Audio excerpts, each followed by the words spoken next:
Hello and welcome to this week's episode of Conversations on Conversations, where each week we explore a topic to help us have more powerful conversations with ourselves and with each other. I'm your host, Sarah Noll Wilson, and joining me today is an incredibly special guest. I'd like to welcome to the show Nick Wilson, who also doubles as the producer for the show and triples as my husband.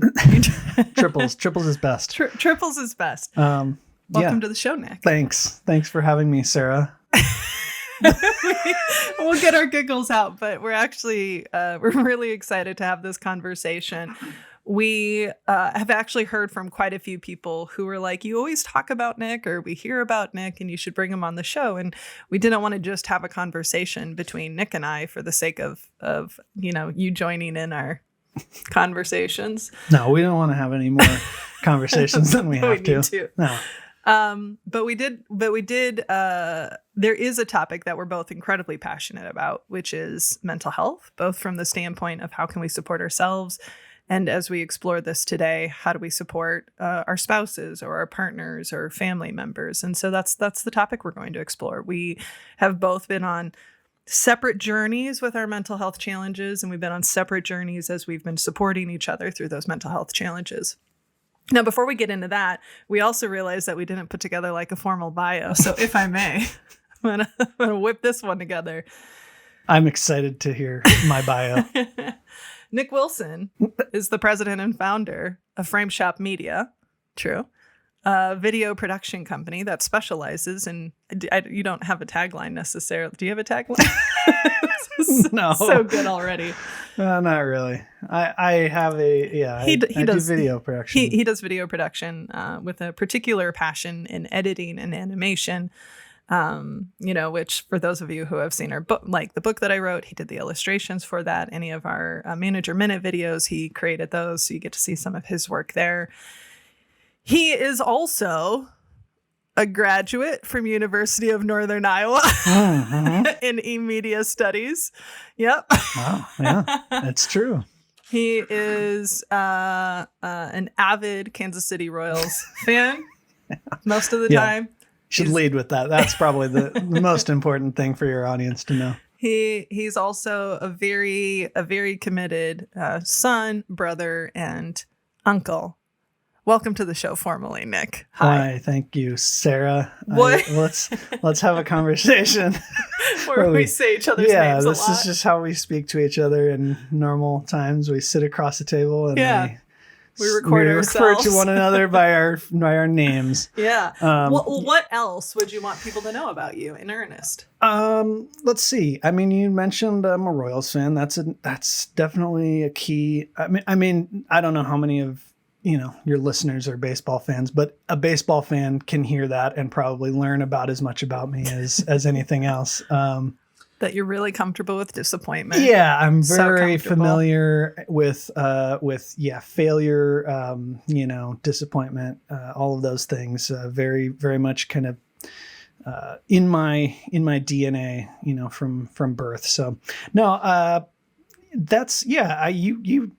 you did a very nice job of putting together an impromptu bio for me. I feel like you covered the basics. A very nice job. Yeah, I would say my focus in terms of the work that I do has shifted a lot in the last few years. You mentioned I've kind of started to focus more on editing, animation, graphics, things like that. It's also changed a lot with the work that you and I are doing together. Yeah. That's one of the I guess for us it was a perk or a benefit of kind of being forced into virtual when the pandemic hit and your speaking gigs started to go from in-person to virtual, that created a really unique opportunity for us to work together in a way that I feel like we had talked about for so long. And it's been, so the last couple of years have been it's been fun to be able to do work together and in what feel like meaningful ways. Yeah. I mean, that's one of the benefits of being quarantined. with somebody who did film and video Mhm. is that we could experiment and figure it out and then realize that we actually really enjoy it. And Mhm. not just working together. We knew we enjoyed working together, which is why we were trying to find ways to do that, but to figure out how to do virtual different. So Sorry, I'm gonna open my drink. you are going to open up your drink. I'll cut this out. Don't. That's the nice thing about having No. some editorial control as the guest. Yeah. You I'm get gonna to, take a drink. No, I'm sorry. I don't mean to. I'm not gonna goof around the whole time. no, we won't, because we're going to get into some real serious Yes, chats. yes, real talk.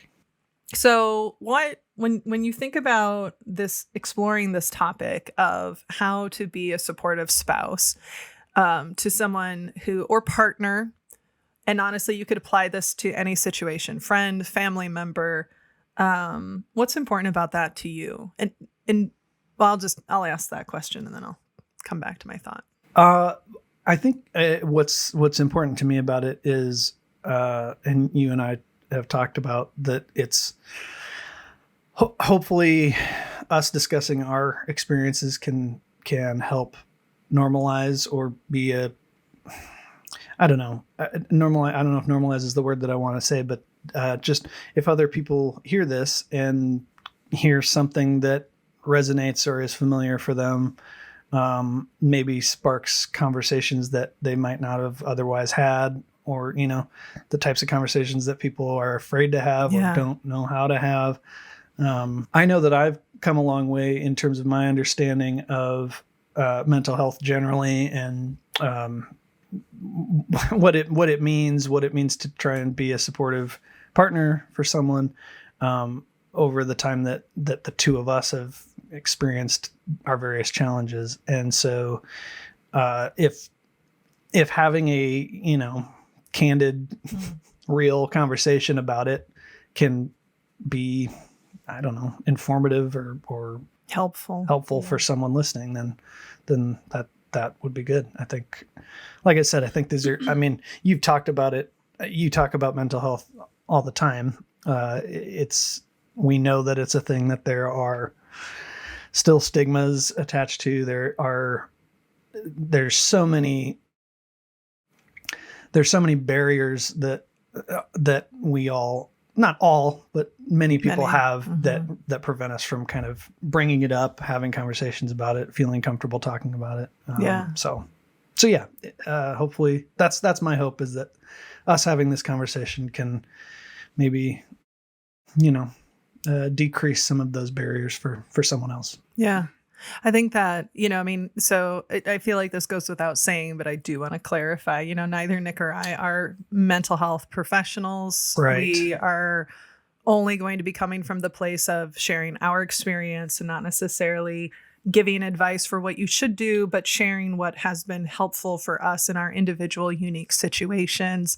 So Yes. if you or a loved one is experiencing any kind of mental health challenge or a mental illness crisis, please make sure that you seek out proper support. And we'll put in some links in the show notes for you to be able to have access to that information. So we just want to clarify that we'll just be speaking from our lived experiences. Right. And yeah, I think that is I'm glad you mentioned that, because I think that's a very, very important thing to get out there right up front is, yes, we are going to speak to the specific experience that we have had. There hopefully will be things in that other people can relate to or see, some benefit from. But by no stretch do we want this to come across as like us, prescribing right, or proclaiming that we are, kind of the experts on any of this, especially me.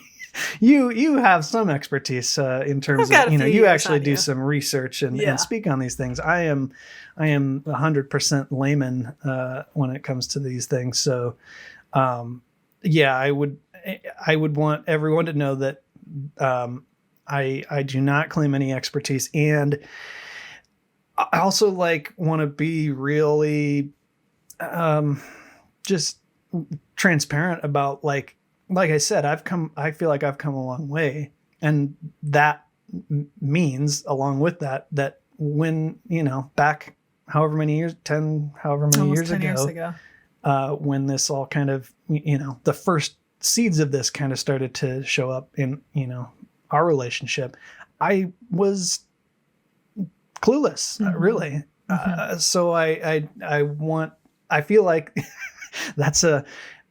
maybe that's helpful for some people, I guess, too, to know that like, it's not like it might be easy to be like, well, this is Sarah Noll Wilson. She's she speaks professionally on things like mental health, and she's an expert on these things, and she, probably, her husband knows stuff, and they just kind of cruise their way through this. No, that's not the case. We know stuff because we didn't know stuff, and we had to figure stuff out. Figured things out. We're continuing to figure things out. It's yeah. Continuous learning. So anyway, is that enough disclaimers? Yeah, do you think, no, for I us think that's to good. start the conversation? I think that's good. Okay, so here's where we talked about starting, was giving just some background on our respective situations, and then really talking about and exploring, really focusing on exploring what was the experience like for the partner as their, as like, what was my experience when Nick has had his challenges? What was his experience when I have my challenges from a mental health perspective? And then also just talking through, from our own individual experience, what were things that each other did that was helpful, or maybe, we struggled through or trying to figure out, or things that we know. The one thing I will say to the point that, you were making of being clueless, before I started to have my panic attacks, is that, that was something that became really clear to me in my own journey of how little I knew how to take care and support myself mentally, and how little I knew how to take care and support other people in their mental health challenges. I think we have access to so much more information now, almost 10 years, 9.5 years later, we have social media, people share stuff. There's just so much more access to information. But just because information's out there doesn't mean people get it.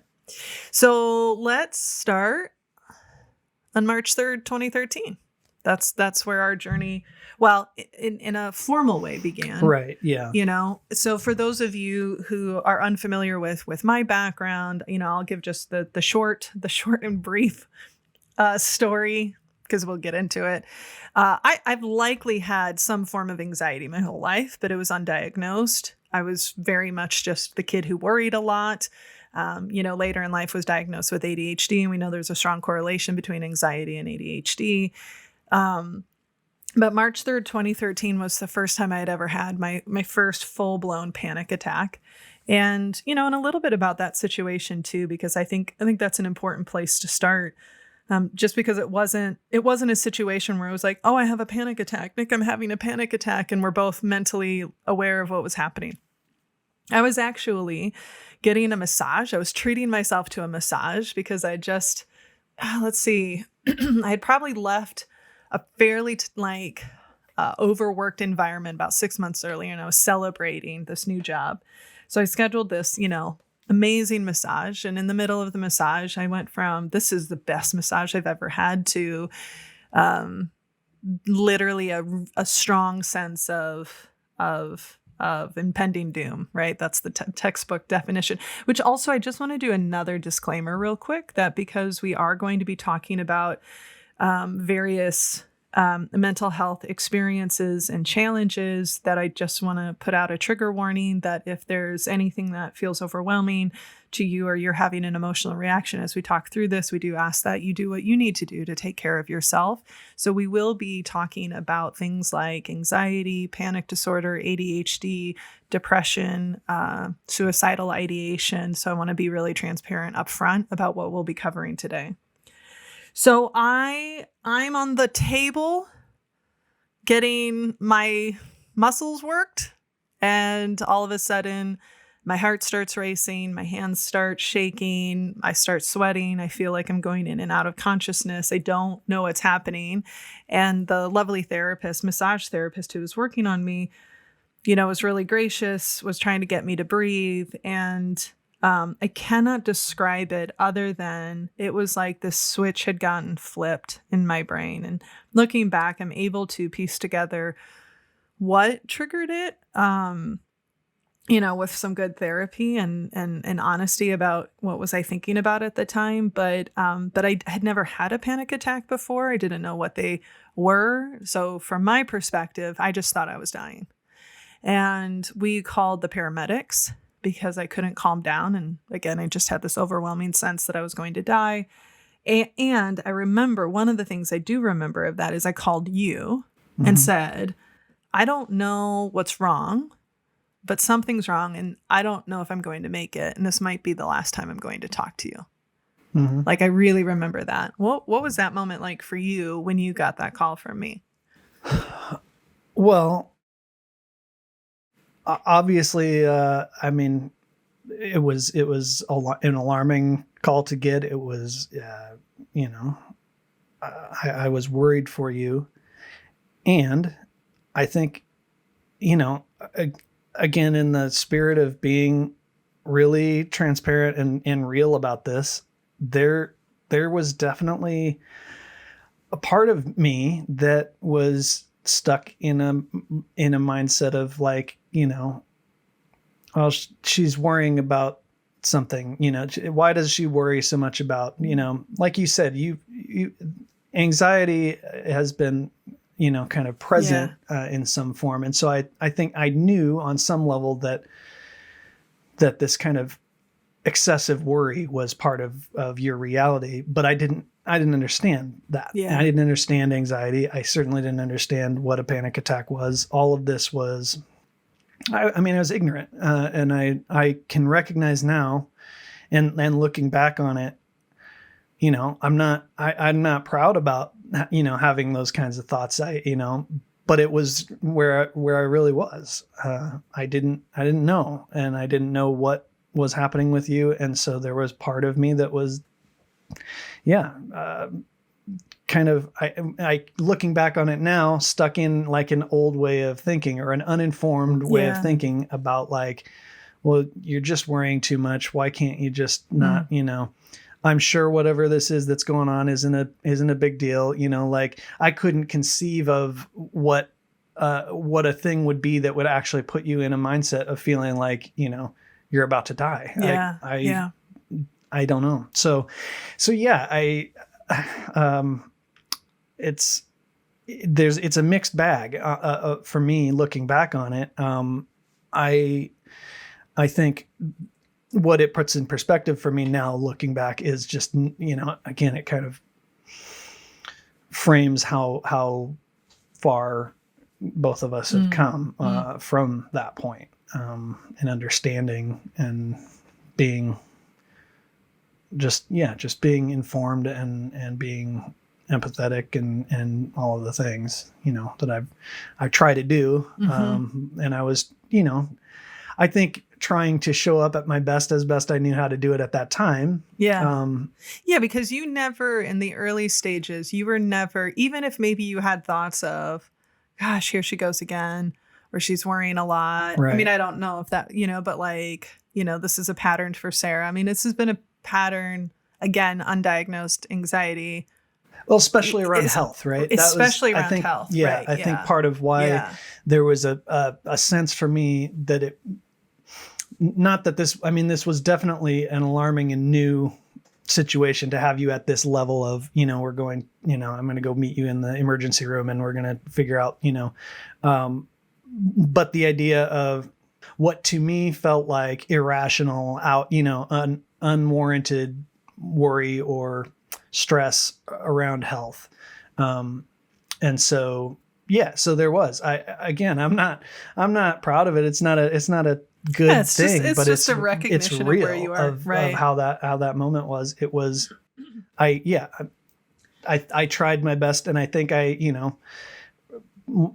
probably said the things that I felt like I needed to say in order to kind of be there for you and get through whatever it was that was going on. But yeah, there was, in reality, if I'm being, being honest and candid, there was part of me that was, thinking, oh geez, why has she got to be so worried about things? Yeah. And this, the health, like, so for people who are listening, sometimes anxiety can be generalized, sometimes it can be focused around a theme, if you will. For me, probably, again, my whole life there's some level of hypochondria. I get a sense of where it comes from in my family. It's, worried about, why am I so tired, or if I'm getting sick, how sick I've been. So COVID's been great for my for my brain. But that wasn't an unusual thing for me to maybe be worked up about or worried about. But again, to Nick's point, this was the first time it was that sort of full blown. And Right. so we went to the hospital. They ran a bunch of tests. I remember my heart rate being super duper high. They gave me some kind of anti-anxiety medicine, which started to calm me down. The doctor came in and was like, "Hey, your head looks good, your heart looks good, your lungs look good." And then, and I remember being like, "Great." So what the hell happened? And he said, "Your sympathetic nervous system got overstimulated," which I'm sure we both were like, Okay, thanks, sweet. Doc. Like, we'll where's talk the to you bill? later. Yeah. And I think I remember being like, "Okay, cool. So what is that again?" And then he went, "You had a panic attack." And I think that it's important for the audience to hear maybe more details about the story than I know I talk about this in the book, and I've certainly shared this from the stage, not in this much detail perhaps, but it's not uncommon for people to have a panic attack. That's a totally normal thing for people to experience. I know that my sister had experienced panic attacks. I remember my dad talking about having, a panic attack while he was driving, his tractor trailer once. And so I thought, oh, okay, I can handle this. And then it became very apparent that this wasn't a one-time deal for me. Mm-hmm. And it was repeated episodes, especially those first couple of months, like repeated episodes of full-blown panic attacks, repeated episodes of just heightened awareness. And when I say heightened awareness, I mean, I feel like I could feel every molecule in my body and was constantly, or even just, I remember one time we were at the ballpark and I had just gotten new glasses or something. And I remember looking off to the scoreboard and being like, why are my eyes blurry? And my brain couldn't comprehend that it was because I was looking out the side of my glasses, which aren't clear.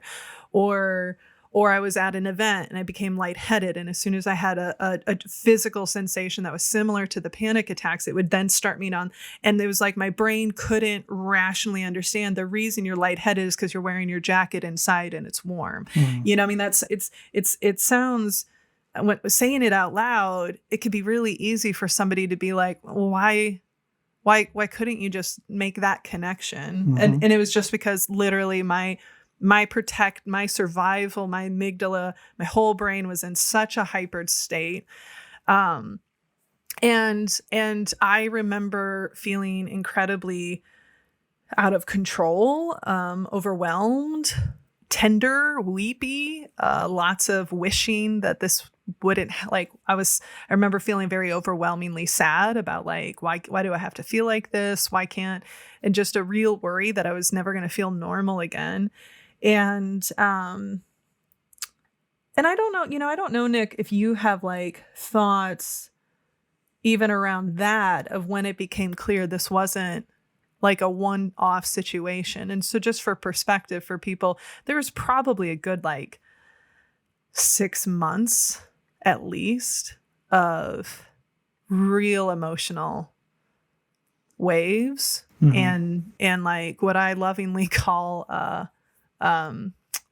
shock waves, that you could have a panic attack and then it was like these little attacks would come in the days after because your body was just so amped up. Yeah, to the question of when it became clear to me, I can't say that you and I both know my memory is sometimes not the best. So thinking back on that time frame, I have more of a general sense of kind of how it felt and just trying to get through it the best we could. I will say this, when you were speaking just now about the how your brain couldn't rationally, that these things, if you were able to look at them rationally or from this, kind of cold logical perspective, that you would be able to see that there's no reason to worry about, that yes, my glasses are new and my vision is going to be it's going to take time to adjust. I'm feeling warm because those things that really resonates for me too, in terms of the things that I've dealt with. We're going to talk about, my journey or experiences with depression, that I think one of the absolute like key things that I feel like I've learned, and we both have learned and I think this applies to all mental health, challenges, that it, like you said, it can be so easy to think from the outside perspective, well, just, this thing that you're worried about is no big deal. Why are you worried about it? Why are you anxious about it? Or you've got a great life. Why would you be sad? Why would you feel depressed? All the things, like so much of it that your brain just, that's why it's mental illness. Yeah. Like it's your brain is in some cases, lying to you, or it's, it's just not, when your brain is being affected by a mental health challenge, by mental illness, it is not, you're not able to sort of say logically, no, or it takes a lot of work to get to a place where you can recognize those thoughts for what they are. That's like, I think what it all comes down to. And so I don't know, that just made me recognize, or, hearing you talk about that, with, the realizations you were making about, or have made in retrospect about anxiety and the kind of irrational, the brain refuses to take logic into consideration when it's dealing with these things. Right. Yeah. No, I think that's a good, so if you are listening to this and maybe you have someone in your life and you're having those thoughts of, gosh, why do they worry so much? I wish they wouldn't worry, or why, like when we get into talking about depression, like your life is so good. What do you have to feel worthless about, or whatever the case is, to understand that, one, our thoughts are not our identity. Our thoughts are created, which that gets into a whole existential conversation. I've had a lot of those. Yeah. But recognizing that, and also recognizing that there can be this tension within people of, I know this isn't logical, and there's a part of my brain that's like, and let's freak the fuck out. Or I know this isn't logical, and there's a part of my brain that goes, but I think you might be lying, or whatever the case might be. And so that's part of it. So, well, we get really so one of the analogies that my therapist would use is the path in the snow. The path is really well worn. Like if you are dealing with anxiety for years and years and years, if I have depression for, what was probably years, without realizing that that's what's going on, that you don't think about those thoughts as being anxious thoughts or depressive thoughts. They're just your thoughts. Right. And that's the way you think. And your brain is that path is so well worn that you can't see it for something other than, like it's just how I think. Right? Yeah. Like it's, I don't know. and then because that's how I think, that's who I am. Right. Yeah. Right. Like that's the like connection for a lot of people I know, right? Like I'm speaking about our experience, but it's like, because I'm having these thoughts must be true. And this must be who I am, And then the other thing that I think is important, as we're talking about mental health is, when you're something's wrong with your stomach, you go, something's wrong with your stomach. Or if you like hurt your knee, something's wrong with your knee. But when it's your brain and mind, it's something's wrong with me. Right. And, one of the things that, as I reflect back on my journey of navigating this, of how you showed up, and even in ways that I know you and I've talked about that you're like, I don't know. Like, I'm glad that works so well. Well, we're establishing that so much of how I've shown up is, trying my best, but I think there's always some element of like, there's no manual for this. I'm figuring it out. Right. I'm going to show up the best way I can to try and be supportive of you. Yeah. And yeah, there still might be things in my head that I'm going, I don't know what's going on. I don't know why this is happening. I don't. And so there was, fairly quickly, I started to see a therapist, was diagnosed with panic disorder, started to understand that. And one of the lessons that I learned in that work with that particular therapist at the time, and then continued on even now with my current therapist, is really trying to understand and create the Sarah manual, right? Mm-hmm. Really understanding. And there was two things that, I'll say that, were kind of pivotal moments for me. So I don't remember how far in.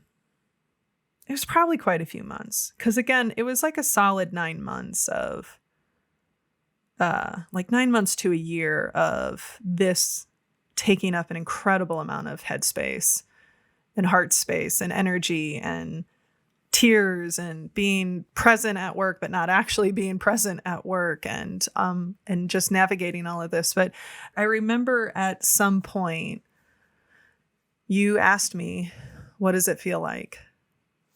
And I don't know if you'll remember why you asked that, but there was something really, and I assume, if I don't remember the circumstances, but I assume I was coming off of a moment. Mm-hmm.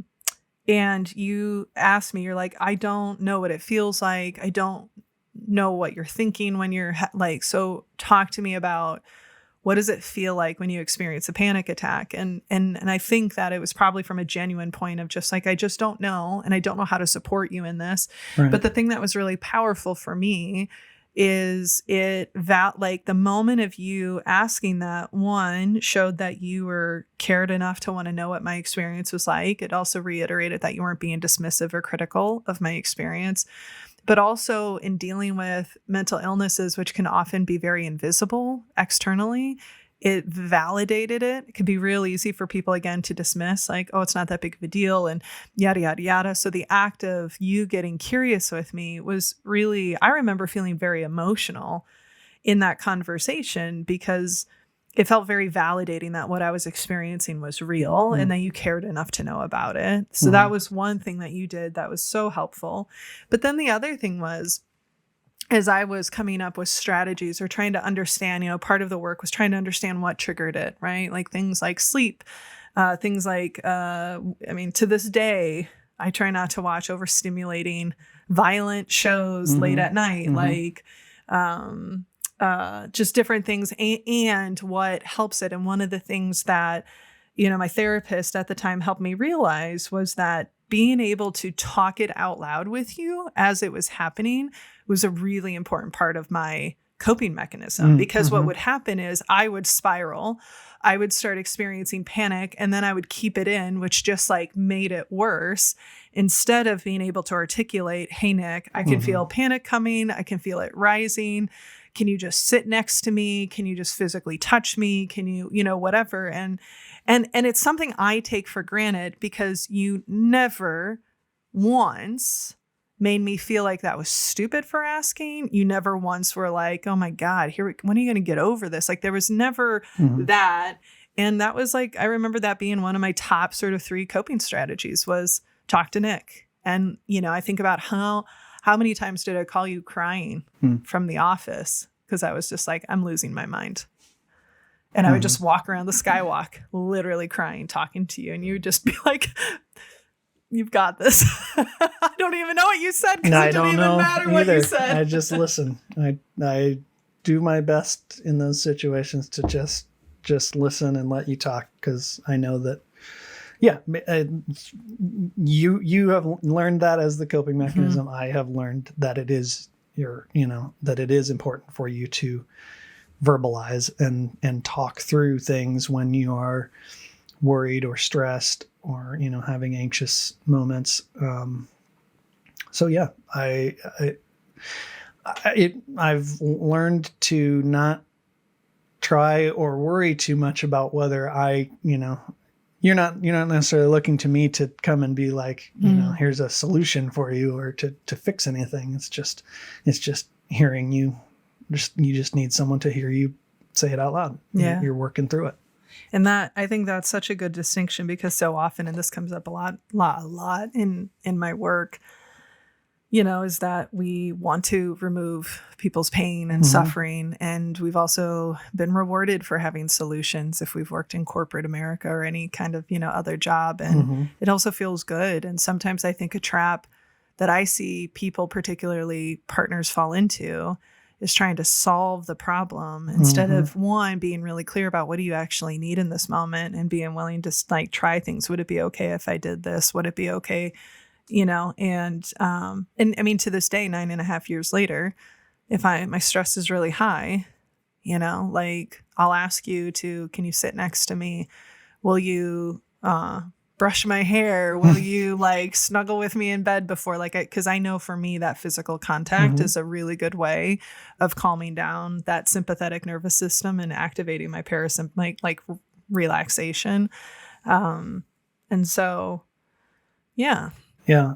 I think just to put a button on that point of people wanting to fix things or feeling like they need to fix things. I think two things are worth honing in on. One is, especially when it's your partner, when it's your, someone that's so important, so close, that you have so much love and care for, that like, of course you want, like you want nothing more than to remove that person's pain, to make them feel better, that I think that's just going to be there. And that probably makes it that much harder.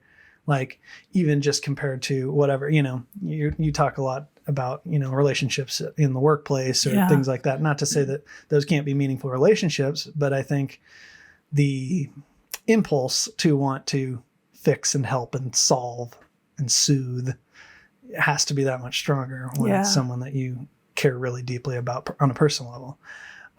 The other piece of it, and I don't know how much of this I want to get into, but I think there's certainly some gendered things that play into the need to solve, the need to be the solver, the fixer.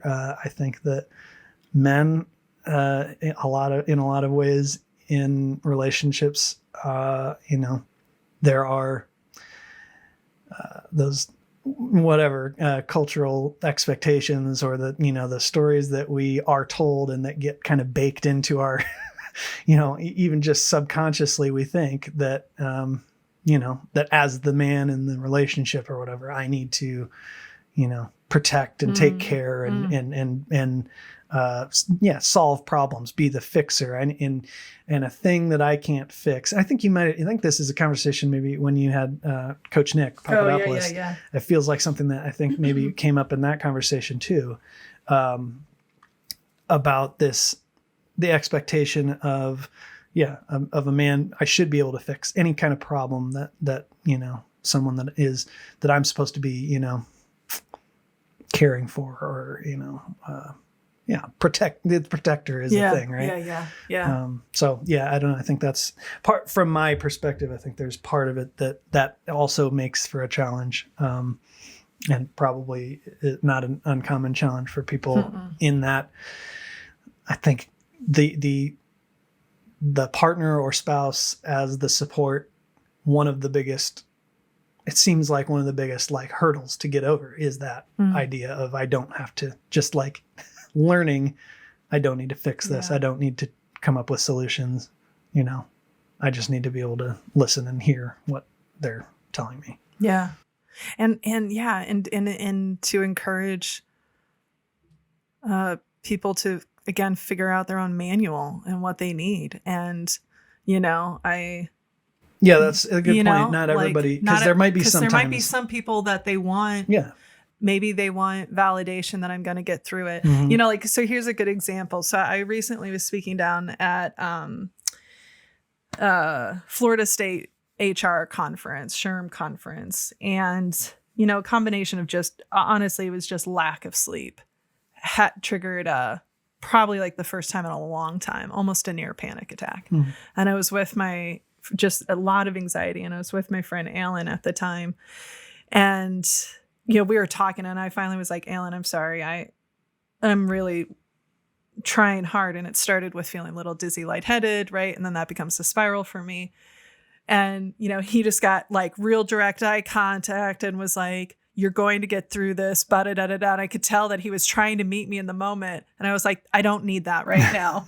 And he's like, I can tell you don't need that right now. He's like, I've only been with one other person who's had a panic attack. And they were like, this is what I need right now. And he said, and I figured out, I was just like, well, I'm going to try what I did with like that person and realizing that each person is different and unique. But even in like that moment is such a great moment of he adjusted and adapted in that. And he was like, okay, like, do you want me to check on you? Do you want to like go lay down? Do you need to, I was like, I need to call Nick because this is part of my coping mechanism.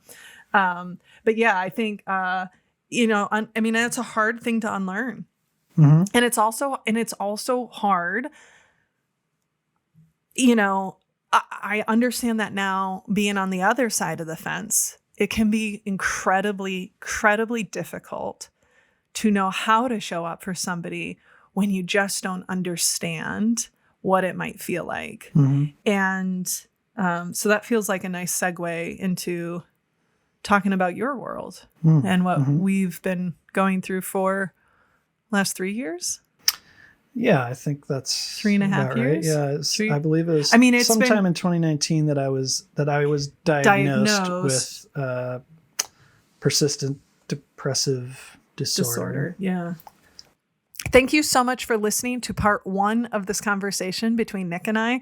We realized we had so much to say that we decided to just go, and we will split it into 2 conversations. So come back next week as we continue our conversation around how to support the loved ones in your life who may be struggling with mental illness.